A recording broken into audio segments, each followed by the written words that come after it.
आज की क्लास में हम करेंगे जैसे text to column, remove duplicates, data validation.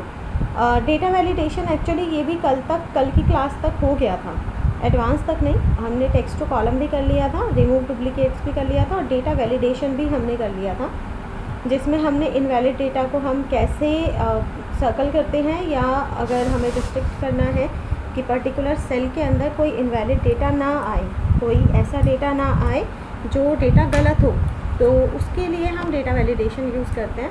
इसकी वीडियो आपको कल की क्लास में मिल जाएगी। आज हम देखेंगे कंसोलिडेट। कंसोलिडेट का मतलब क्या होता है?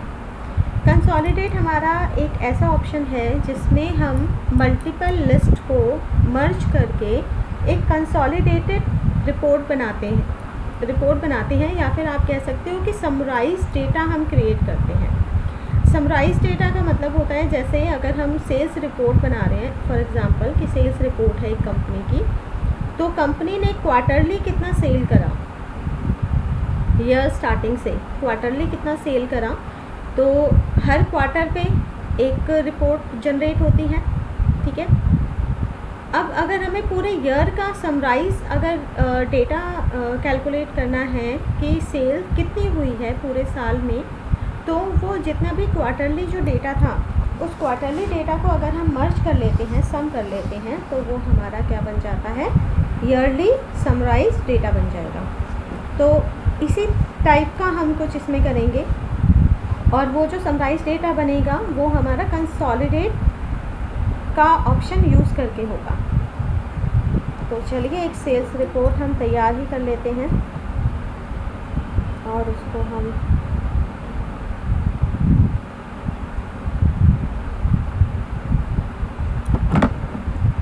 जैसे ये हमारा हो गया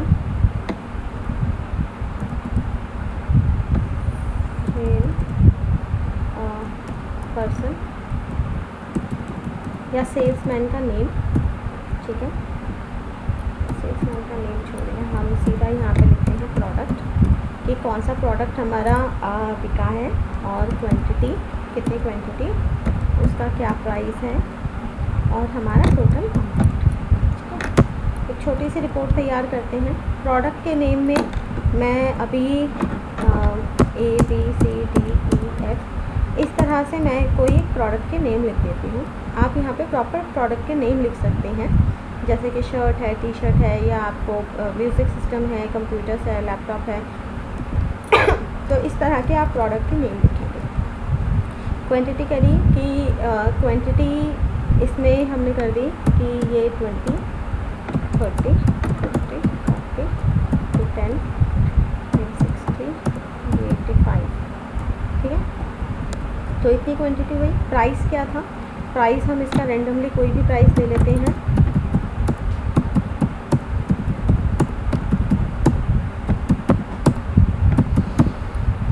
ठीक है, ये हमने दिया। और अब अमाउंट, अगर टोटल अमाउंट निकालना है कि कितना हमारा टोटल अमाउंट था, तो इसको multiply this, quantity multiply price, select करेंगे, कंट्रोल डी प्रेस करते हैं तो वही फॉर्मूला सब पे अप्लाई हो जाता है।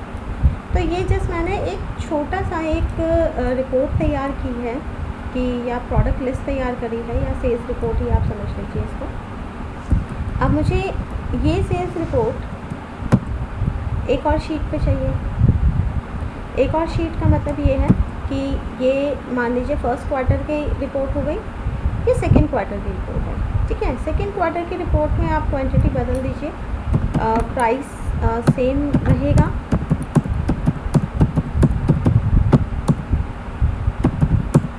ठीक है। तो मैंने सेकेंड क्वार्टर की यहाँ पे क्वांटिटी है, इसने ऑटोमेटिक अमाउंट अकॉर्डिंगली चेंज कर दिया जैसे मैं क्वांटिटी चेंज कर रही थी। तो ये सेकेंड क्वार्टर की है। अब थर्ड क्वार्टर में ले लेते हैं कि चलो थर्ड क्वार्टर में भी यहाँ से हम फिर इसी को ही कॉपी पेस्ट कर लेते हैं, कॉपी एंड ये पेस्ट, क्वांटिटी फिर बदल देते हैं। अगर आप चाहते हैं कि भाई प्राइस बदलना, क्योंकि क्वार्टरली प्राइस बदल भी सकता है, तो आप बदल भी सकते हो, उसमें कोई और इशू नहीं है। ठीक है, अब मेरे पास क्या हो गया, 3 अलग अलग डेटा है। आप इस डेटा में ये भी कर सकते हैं, मंथ ऑफ मार्च एक मैं इंसर्ट कर सकती हूँ, कर लेती हूँ एक सेल, एक रो। तो इंसर्ट में जाएंगे, एंटायर रो एंड ओके। तो यहाँ पे मैंने कर दिया, मर्ज करके होम में जाते हैं, मर्ज एंड सेंटर, यहाँ पे करते हैं फर्स्ट क्वार्टर।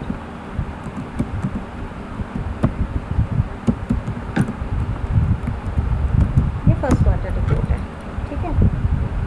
अब यहाँ से हम एक हेडिंग ले लेते हैं, second quarter report, select merge and centre, ठीक है। तो आप देखो सेकेंड क्वार्टर रिपोर्ट, ठीक है। और यहाँ से हम थर्ड क्वार्टर रिपोर्ट लिख लेते हैं।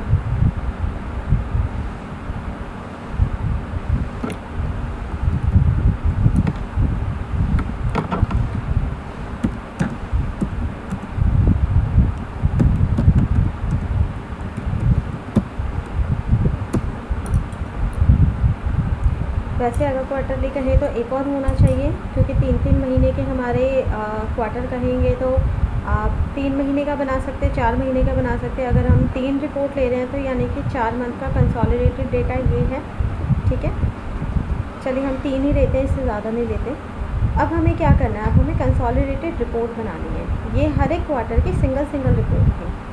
तो शीट 4 यानी कि जो न्यू शीट ली है आप उस पर जाएंगे, कंसोलिडेट पे क्लिक करेंगे, यहाँ पे आता है रेफरेंस, यहाँ फंक्शन आता है सम, यानी कि आपको इन सारे रिपोर्ट को क्या करना है, मतलब मिला के उसका सम निकालना है, आपको काउंट करना है, एवरेज निकालना है, मैक्सिमम मिनिमम निकालना है। मतलब ये सारे आपके क्या है, फंक्शंस दिए हुए हैं कि कौन सा फंक्शन आपको उस डेटा पे अप्लाई करना है। तो मुझे अप्लाई करना है सम, क्योंकि कंसोलिडेटेड रिपोर्ट बना रहे हैं तो मैं टोटल निकालना चाहती हूँ उनका। यहाँ से फिर आता है रेफरेंस, रेफरेंस पे आप ऐसे क्लिक करें और क्लिक करने के बाद आप जाएंगे शीट 1। शीट 1 पे जो ये डेटा है आप इसको सिलेक्ट करेंगे।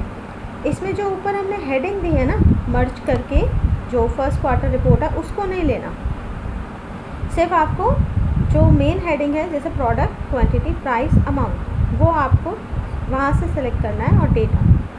देन इसके बाद यहाँ से करना है ऐड, ये जो ऑप्शन आता है यहाँ से करना है ऐड। फिर हम सेकेंड क्वार्टर में जाएंगे, ठीक है। सेकेंड शीट पे जाएंगे और सेकेंड शीट पे सेम हमारा डेटा सिलेक्टेड है, डेटा आपको सिलेक्ट करना है।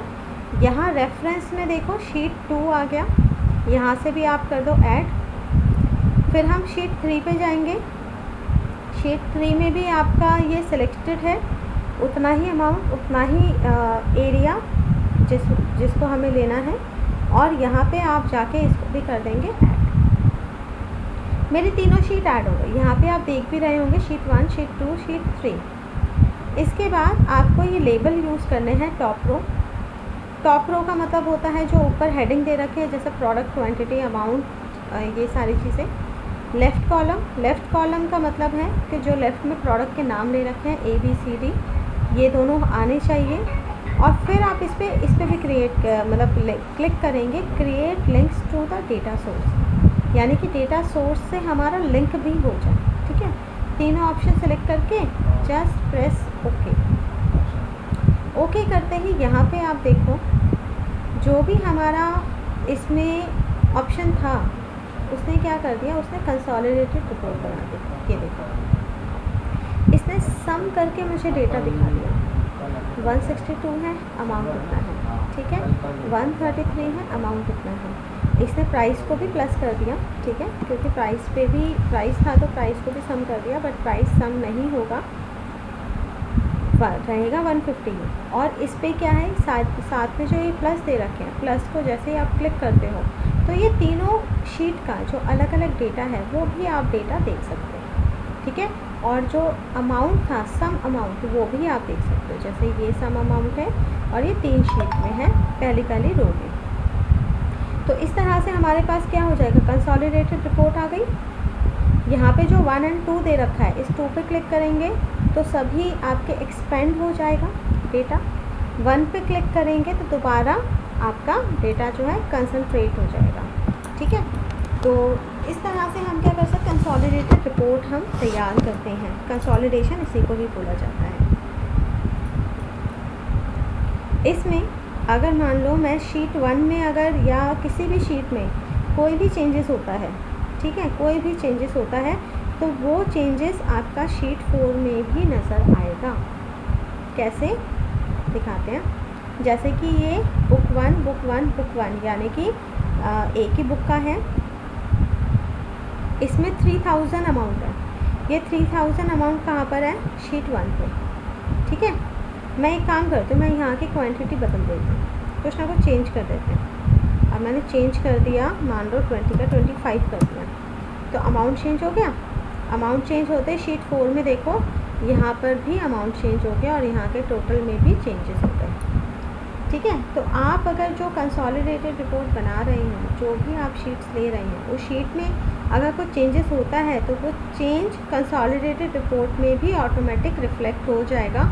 आपको मैन्युअली उसमें कुछ चेंज करने की ज़रूरत नहीं होती। तो कंसोलिडेशन में आपको ये बेनिफिट हो जाता है। क्लियर है इतना?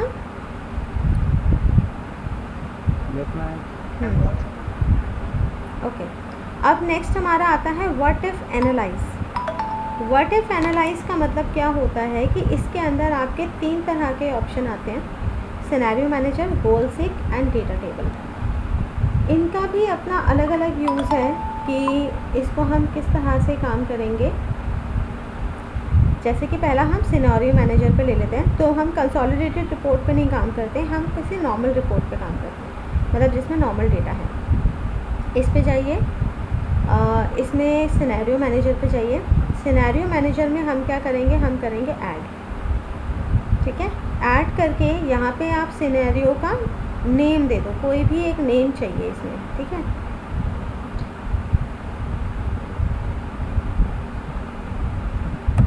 जैसे मैंने लिख दिया M1। यहाँ पे आता है चेंजिंग सेल।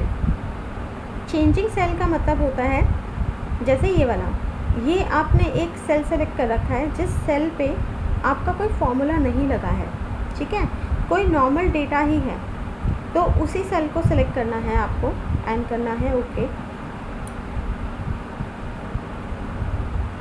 यहाँ पर अमाउंट आ रही है, जो वैल्यू आ रहा है वो आ रहा है 30, जो कि इस सेल में है। आप यहाँ पे ना वैल्यू बदल दो, वैल्यू बदल दिया मैंने, 30 का कर दिया 50, ठीक है, 30 का कर दिया 50 और इसको करेंगे ओके। ओके करा, मतलब पहला सिनेरियो मैंने क्रिएट कर दिया। अब सिनेरियो होता क्या है, पहले मैं थोड़ा सा ओवरव्यू दे देती हूँ। सिनेरियो हमारा ये बताता है कि जैसे मान लो मेरे पास ये अमाउंट है, ये प्राइस है, ये क्वांटिटी है, ठीक है। मैं यहाँ क्वांटिटी में मल्टीपल चेंज करती हूँ। जैसे मेरा टारगेट है, टारगेट मेरा ये है कि अमाउंट मेरा 10,000 होना चाहिए, ठीक है, या टारगेट मेरा ये है कि मुझे ज़्यादा से ज़्यादा क्या मिले, ज़्यादा से ज़्यादा मुझे अर्निंग होनी चाहिए। वो ज़्यादा से ज़्यादा अर्निंग मेरी कैसे होगी, वो हम इस तरह से कहेंगे कि हम कितने मल्टीपल प्रोडक्ट्स हम बेच सकते हैं तो हमारा सम ऑफ अमाउंट इतना हो जाए।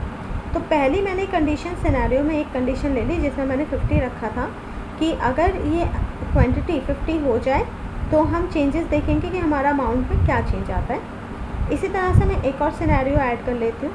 इस सिनेरियो में सिनेरियो का नाम दे दिया मैंने M2 और चेंजिंग सेल वही है, हमने उसी सेल पे इफ़ेक्ट देखना है। ओके करेंगे, यहाँ पे फिर मैंने चेंज कर दिया, मैंने कर दिया 80 करके हमने कर दिया ओके, ठीक है। एक थर्ड हम और ऐड कर लेते हैं M3, सेल वही है चेंजिंग सेल, सेम सेल को हमने सेलेक्ट कर रखा है और ओके करेंगे। और ओके करने के बाद यहाँ पे हम कर देते हैं 100, ठीक है, एंड ओके करने के बाद अब आपका क्या होता है कि अब आपने 3 अलग अलग सिचुएशंस ऐड कर ली अलग अलग वैल्यूज़ के साथ। अब हमें इसकी समरी देखनी है, तो आप समरी कर सकते हैं, मर्ज भी कर सकते हैं, लेकिन हम समरी करेंगे कि मुझे समरी देखनी है। समरी पे क्लिक करेंगे। अब देखो अपने आप इसने क्या कर दिया, रिजल्टेंट सेल को सिलेक्ट कर दिया, यानी कि D4 को ऑटोमेटिक सिलेक्ट कर दिया, क्योंकि अगर इस सेल में कोई चेंजेस होता है तो इफ़ेक्ट इस पे आता है अमाउंट पे। एंड करेंगे ओके। ओके करते ही देखो ये आपकी सिनेरियो समरी आ गई, जिसके अंदर क्या है कि अगर हमारा चेंजिंग सेल 30 है तो अमाउंट इतना है 7620। अगर मान लो चेंजिंग सेल्फ में 50 अगर है तो अमाउंट इतना हो जाएगा, क्वांटिटी इतनी है तो अमाउंट ये चेंज होगा, क्वांटिटी इतनी है तो अमाउंट ये वाला चेंज होगा। तो यहाँ पे क्या होता है, यहाँ पे आप एक समरी बना सकते हैं। अभी तो ये लिस्ट छोटी सी है, बहुत छोटी लिस्ट है, जहाँ पे बहुत बड़ी लिस्ट होती है, जहाँ पे एक अमाउंट भी अगर चेंज होता है तो बहुत बड़ा चेंजेस होता है। ठीक है, तो इस तरह का जो ऑप्शन है या इस तरह का जो हमारा डेटा है, वहाँ पे जब चेंजेस हमें देखने होते हैं तो वो हम सिनेरियो के थ्रू से देखते हैं। तो ये सिनेरियो हमारा इसलिए है कि मल्टीपल सिनेरियोज़ हमने क्रिएट करे और मल्टीपल सिनेरियोज़ पे जो रिज़ल्ट था वो हम रिज़ल्ट चेक कर रहे हैं। ठीक है, क्लियर है?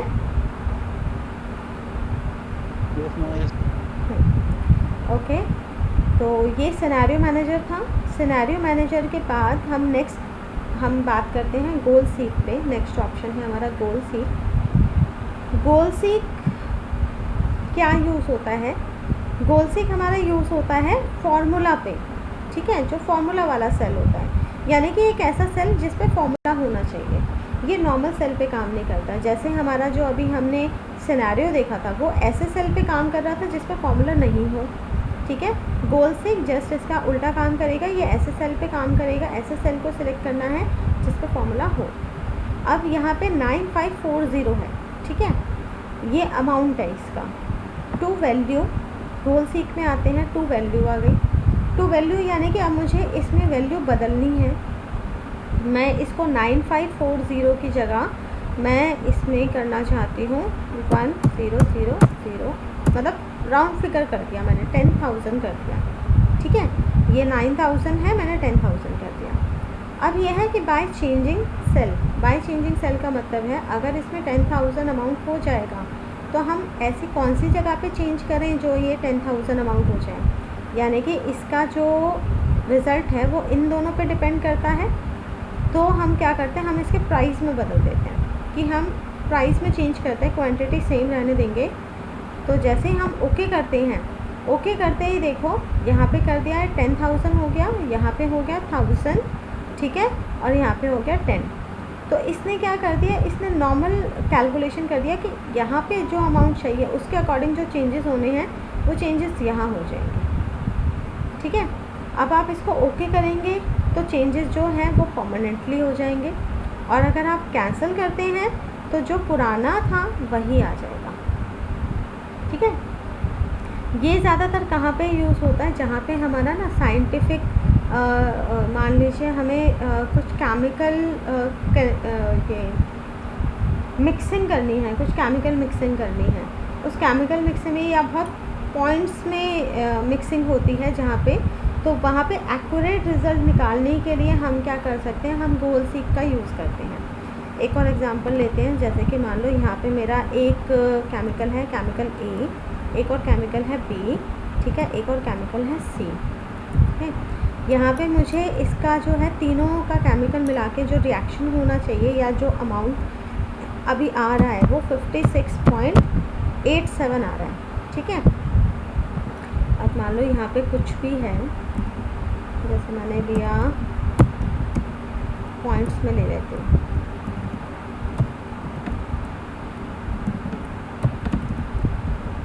इसको मैं सम कर लेते हैं, सम ब्रैकेट।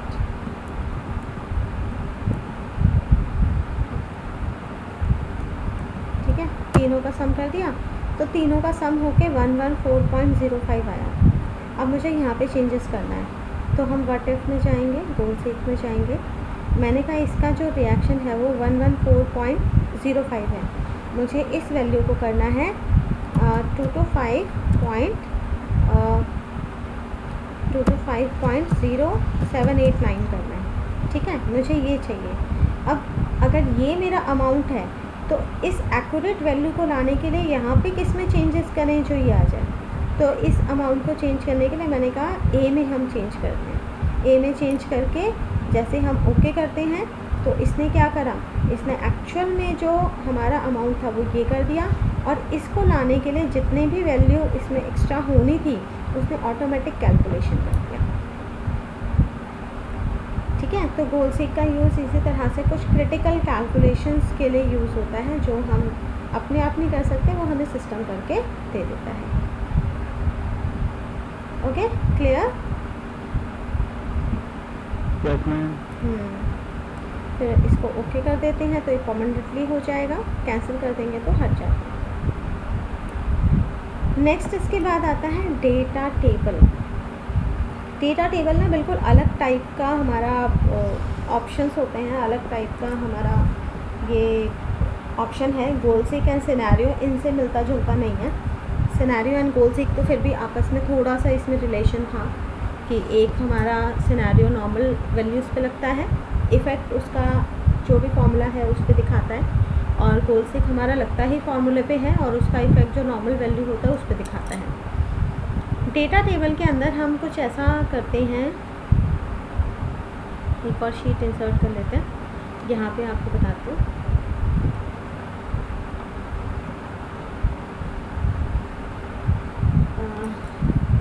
नॉर्मल वैल्यू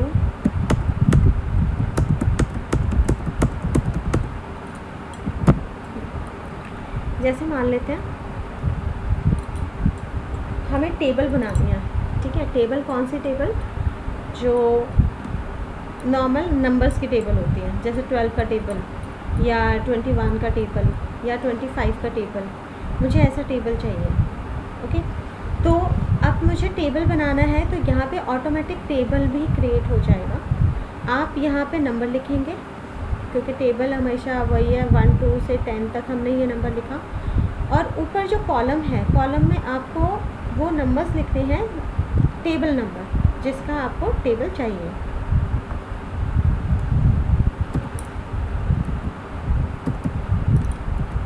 आप कोई भी नंबर ले सकते हैं,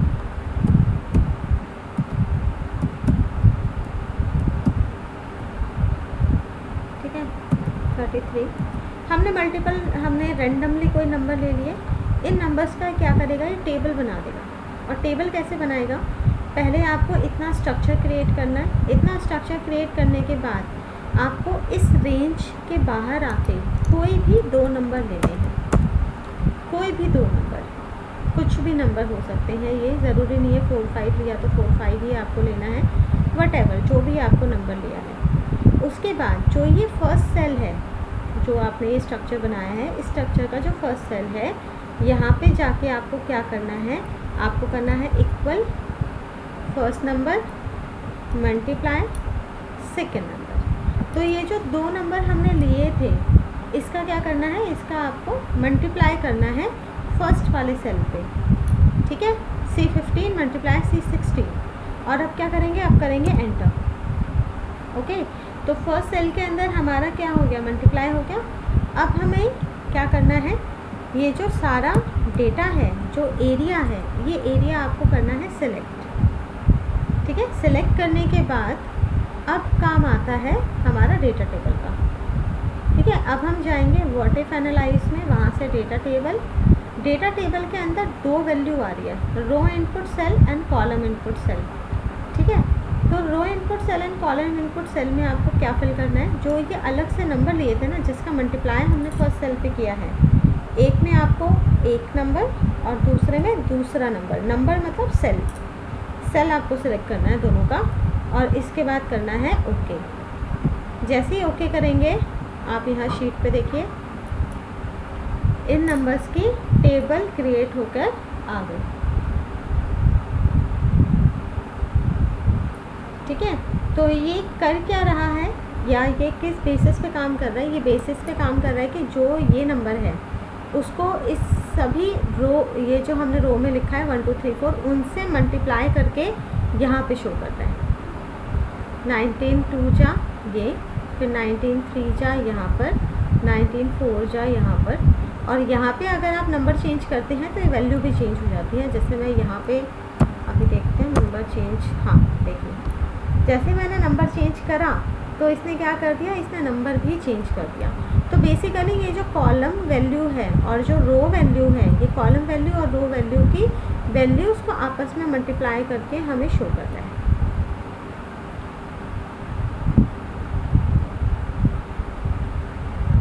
ठीक है, क्लियर है ये?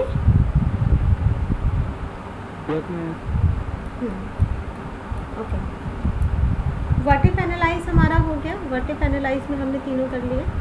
देन उसके बाद हमारा आता है ग्रुप। ग्रुप करना, अनग्रुप करना एंड सब टोटल। ग्रुप, अनग्रुप एंड सब टोटल का मतलब क्या है?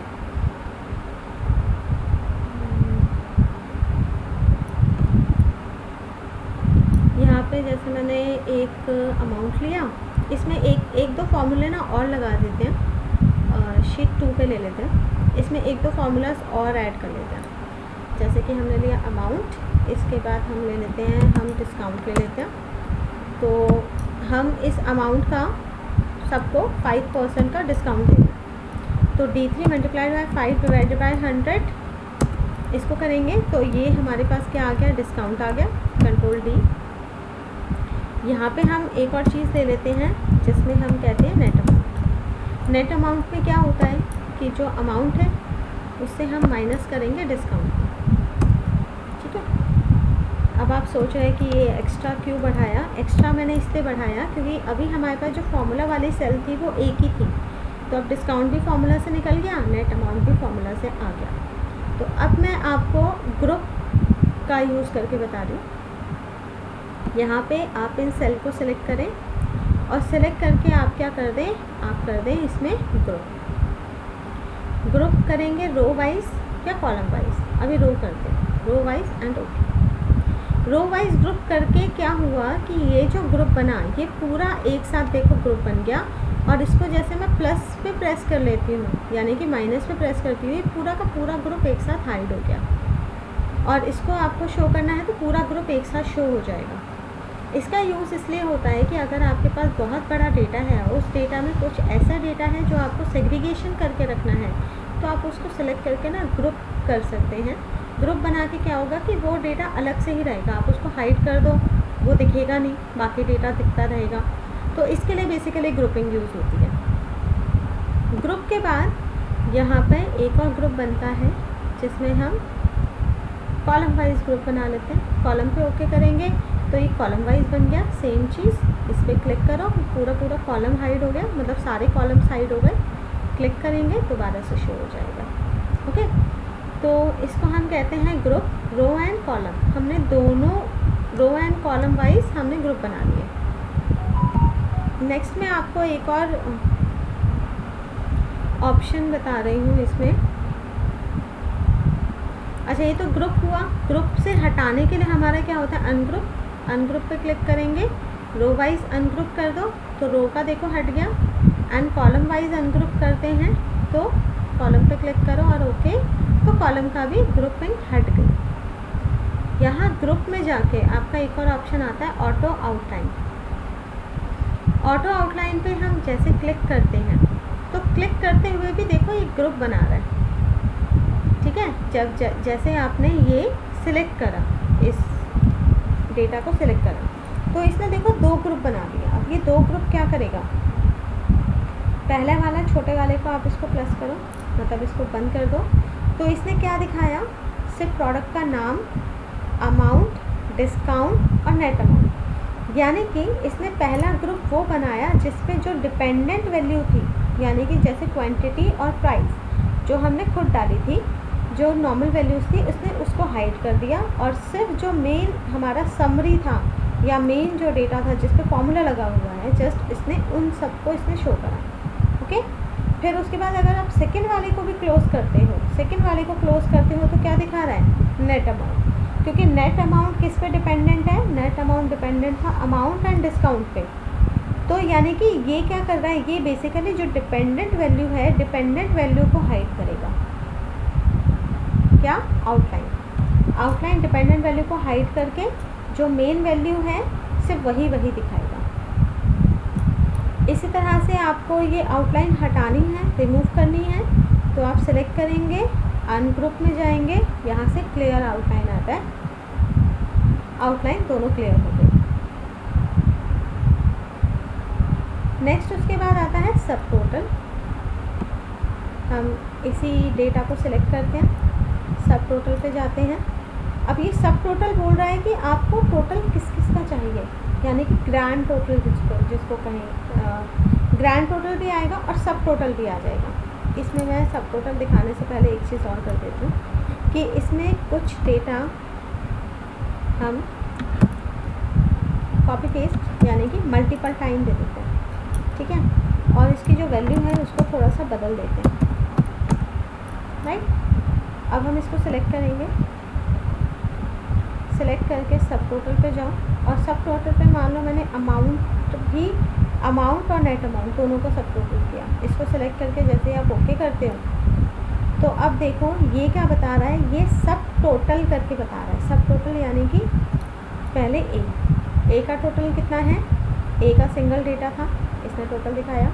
बी का टोटल कितना है, बी का सिंगल डेटा था, इसने टोटल दिखाया। सी का टोटल देखो यहाँ पे सी का टोटल आ रहा है, तो सी का टोटल इसने क्या करा, इसने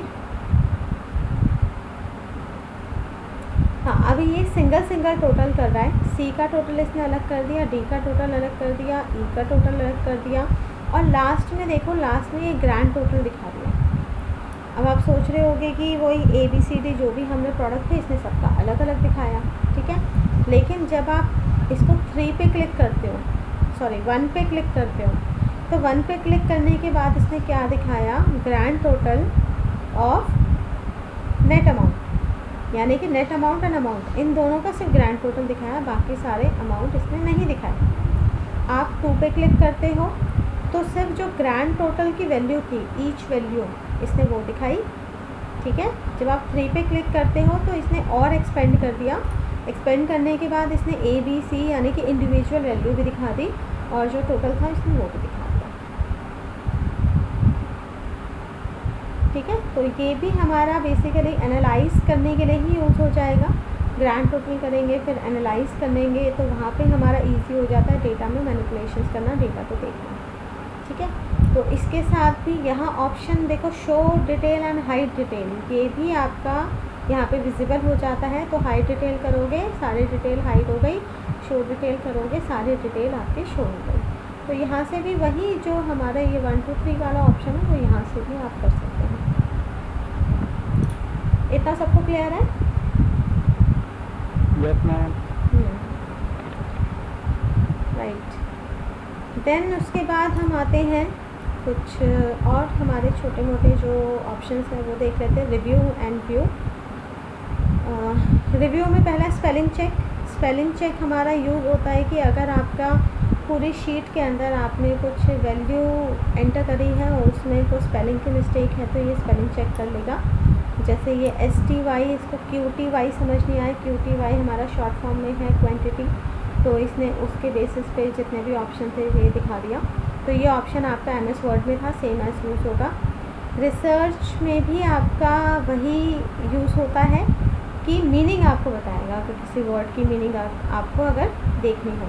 जैसे क्वांटिटी नहीं, मैं अमाउंट पे क्लिक करती हूँ और फिर रिसर्च पे क्लिक करती हूँ। देन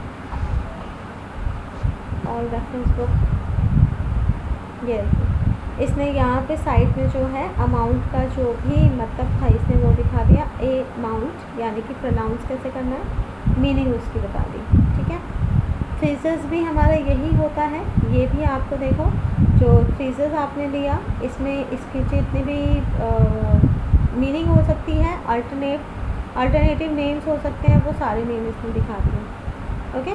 तो ये आपका वर्ड की बेसिकली मीनिंग देखने के लिए ही यूज़ होता है। ट्रांसलेट में हमारा अगर आपको इसको किसी और लैंग्वेज में ट्रांसलेट करना है, जैसे इंग्लिश का फ्रेंच में, तो इसने यहाँ पे ट्रांसलेट करके भी बता दिया, ठीक है। कमेंट बेसिकली हमारा कमेंट करने के लिए है। आपने इस पर क्लिक किया और क्लिक करके कमेंट पर क्लिक करा तो यहाँ से आप कमेंट दे सकते हैं, ओके। कमेंट हाइड हो जाएगा बट ये रेड कलर का मतलब कॉर्नर पे एक रेड पॉइंट आ जाएगा, जैसे इस पर कर्सर लेके जाएंगे तो कमेंट हमें शो करेगा। तो अगर आप कुछ ऐसी बात जो लिखना चाहते हैं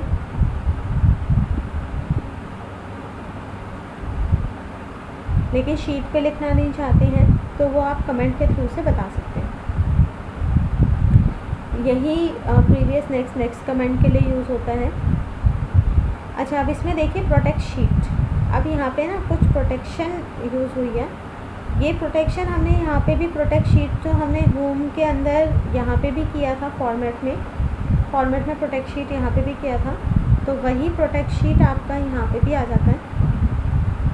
मैंने पासवर्ड दिया, ओके, अगेन दोबारा से पासवर्ड, ओके। अब आप क्या कर सकते हैं, ये जो शीट है ये प्रोटेक्ट हो गई, देखो अब लिखा नहीं जा रहा, ठीक है। डिलीट करेंगे सिलेक्ट करके, डिलीट, वो भी नहीं हो रहा है। लेकिन आप दूसरे शीट पे जाके लिखना चाहें तो हो सकता है, क्योंकि सिर्फ हमने शीट 2 को प्रोटेक्ट किया, ओके। उसके बाद आता है प्रोटेक्ट वर्कबुक का मतलब है पूरी बुक के अंदर जितने भी पेजेस हैं सब आ जाते हैं। वर्कबुक में जाएंगे, यहाँ स्ट्रक्चर को प्रोटेक्ट किया गया है। यहाँ पे ये ध्यान रखना स्ट्रक्चर है, विंडोज़ नहीं है।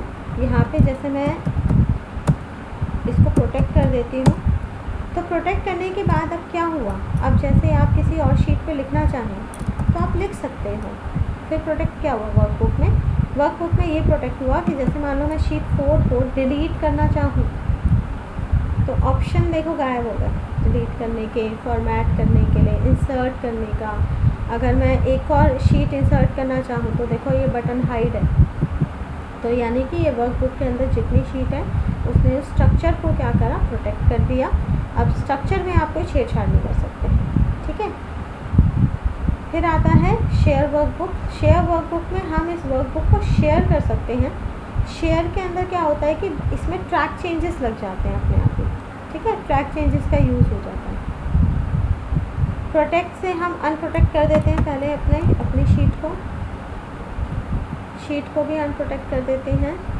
इसमें तो है ही नहीं प्रोटेक्शन, इसके अंदर शीट 2 में हमने प्रोटेक्शन लगाया था, अनप्रोटेक्ट शीट, ठीक है, पासवर्ड दिया, ओके। तो पहले हमने सारी प्रोटेक्शन हटा दी। इसमें भी वही ट्रैक चेंजेस आते हैं, ट्रैक चेंजेस जो आपने वर्ड में करे थे कि अगर कोई चेंजेस होते हैं तो चेंजेस, जैसे मैं ट्रैक चेंजेस ऑन कर दिए, अब मैं कोई चेंजेस करती हूँ, ठीक है, चेंजेस हो रहे हैं। अब ट्रैक चेंजेस में जाएंगे, हाईलाइट चेंजेस करके ट्रैक एंड ओके। तो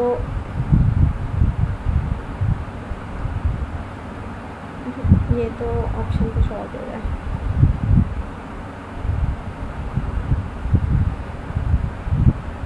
highlight changes while editing and also share the workbook. इसके अंदर क्या होगा, जो ये शेयर वर्कबुक है ना, ये शेयर हो जाएगी, तो आप ये डेटा ये फाइल किसी और के पास भी दे सकते हैं, तो वो भी इसके अंदर चेंजेस करेगा, बट ट्रैक चेंजेस हो जाएंगे। तो इसमें हमें फ़ाइल को सेव करना पड़ेगा।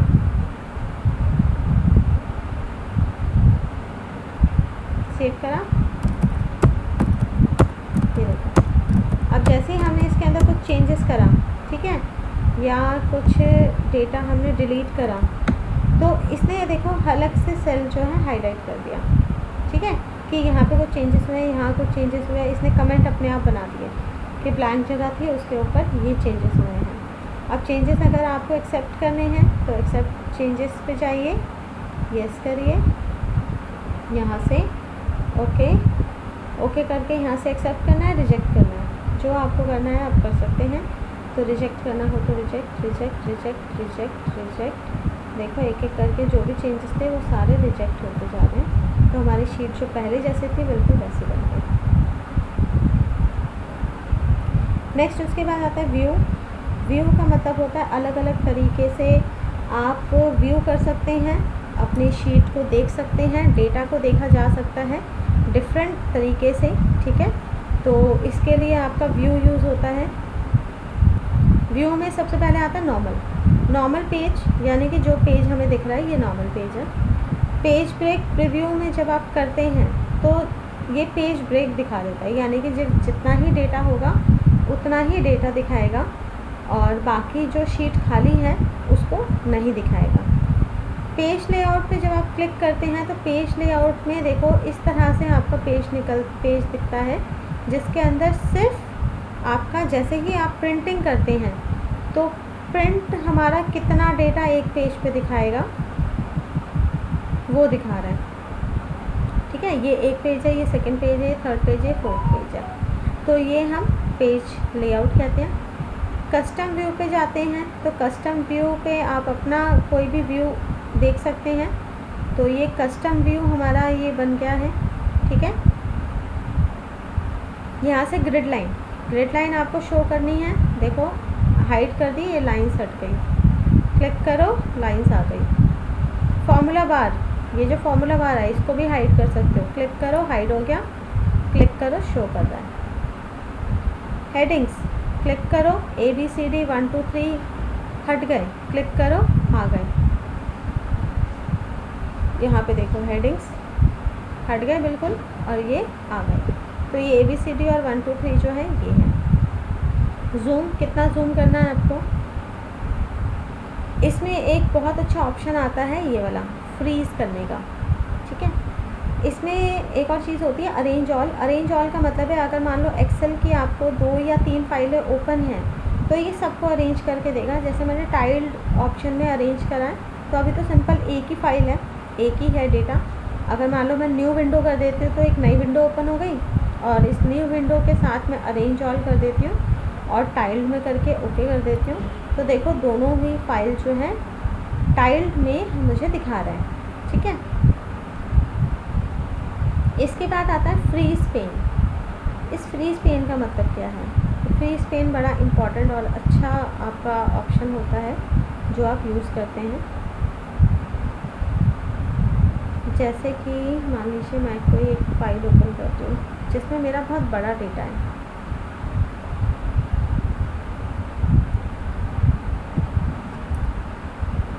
मतलब बहुत ज़्यादा डेटा, मान लो ये वाला मेरा डेटा है जिसमें बहुत सारा डेटा है। अब जैसे ही आप इसको इधर करते हैं कॉलम में, तो मेरे जो स्टार्टिंग के कॉलम्स थे वो हाइड हो गए। ये देखो मेरे स्टार्टिंग का कॉलम हाइड हो गए, मुझे स्टार्टिंग का डेटा नहीं दिख रहा है। और ये तो शीट अभी छोटी है, अगर मैं ऐसे प्रॉपर शीट कर दूँ इस तरह से, ठीक है,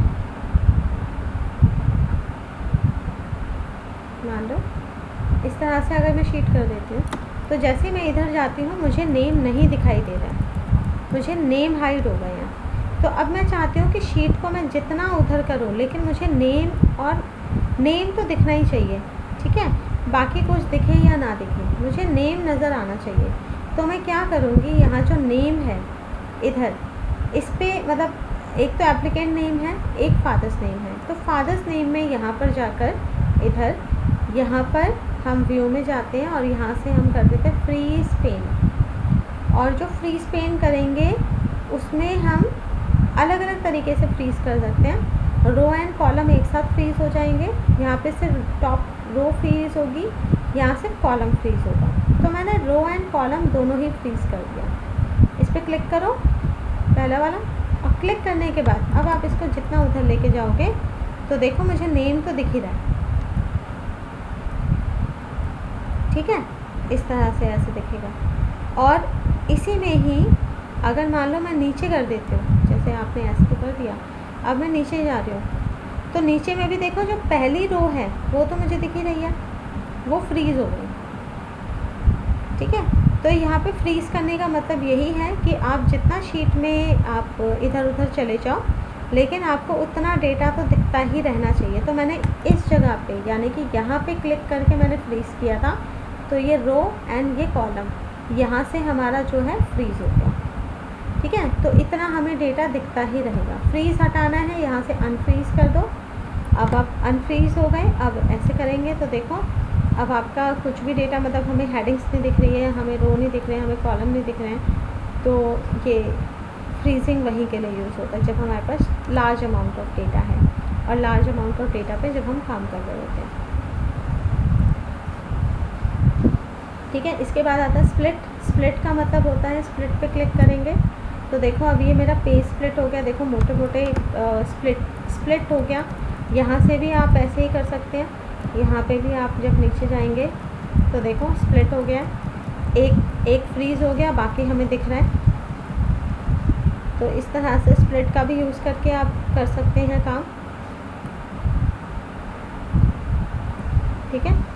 और इसमें देखो अब मैंने यहाँ पे क्लिक करा तो कर्सर देखो चारों तरफ आ रहा है, 1 2 3 4, यानी कि चारों में मुझे सेम चीज़ ही दिखाई दे रही है, ठीक है। चारों जो विंडो है सेम चीज़ दिखाई दे रही है, क्योंकि अब मैंने स्प्लिट करा है। स्प्लिट का मतलब है मेरी 4 अलग अलग विंडो बन गई है। स्प्लिट हटा दो तो अब देखो एक ही हो गई। हाइड करना है तो देखो वो शीट हाइड हो गई, ठीक है। अनहाइड पे क्लिक करेंगे तो ये बता रहा है कि मेरी वर्कबुक, जो वर्कबुक है वही हाइड हो गई थी, अब इसको दोबारा से हमने अनहाइड कर दिया, ठीक है। बस साइड बाय साइड हमारा दोनों एक्सेल शीट को आप साइड बाय साइड देख सकते हैं व्यू के लिए। ओके करिए, ये देखो जो अभी अरेंज ऑल था ना, सेम वही चीज़ है जो अरेंज करने के लिए था।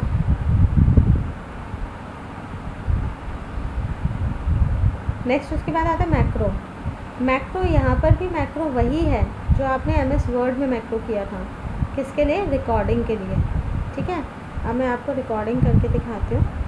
जैसे मैंने ये वाला सेल लिया, ये शीट ले ली, इस पर मैक्रो करके दिखाती हूँ।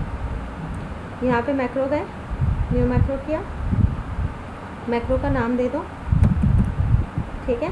क्रिएट करेंगे, क्रिएट करते ही अब आप क्या करेंगे, मैक्रो की रिकॉर्डिंग स्टार्ट है। अब आप यहाँ पे लिखना शुरू करें कुछ भी,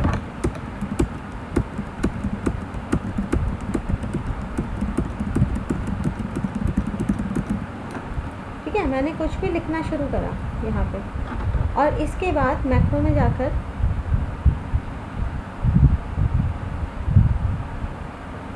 रिकॉर्ड मैक्रो, मैक्रो 1, एक मिनट, रिकॉर्ड मैक्रो में व्यू मैक्रो, ओहो सॉरी, नहीं हमारा रिकॉर्ड मैक्रो ही आएगा। Macro 1, okay. ओके करने के बाद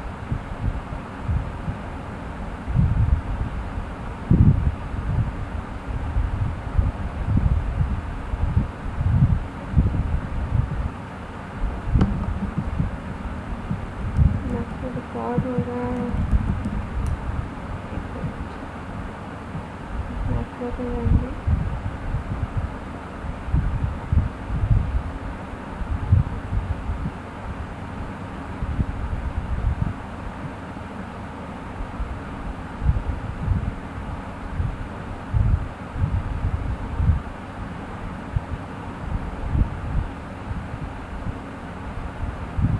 ये एक्चुअली मैक्रो हुआ नहीं है, मैक्रो की जगह कुछ और हो गया। एक काम करते हैं, न्यू शीट लेते हैं, यहाँ पे आपको मैक्रो करके दिखाते हैं।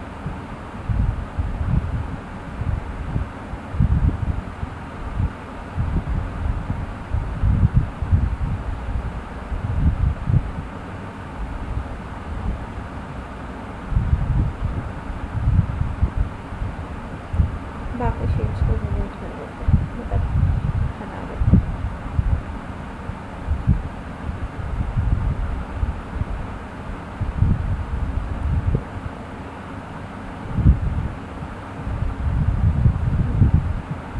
तो मेरे पास ये शीट है, व्यू में गए, मैक्रो पे गए, रिकॉर्ड मैक्रो पे क्लिक करा, रिकॉर्ड मैक्रो पे यहाँ पे मैक्रो का नाम दिया हमने मैक्रो 2, और इसको करेंगे ओके। ओके करते ही अब आप इसमें ना कुछ लिखना शुरू करिए।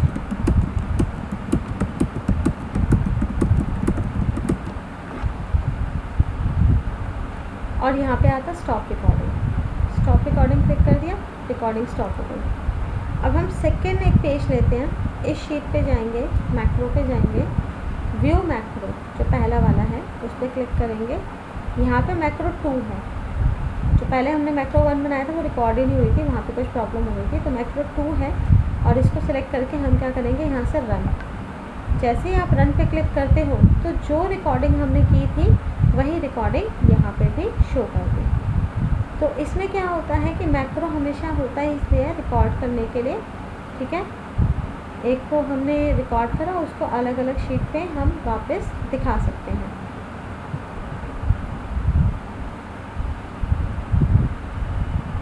ठीक है, तो आज हमारा ऑलमोस्ट एक्सेल पूरा कंप्लीट हो गया।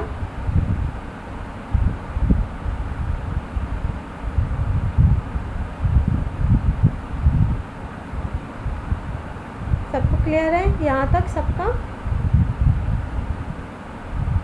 तो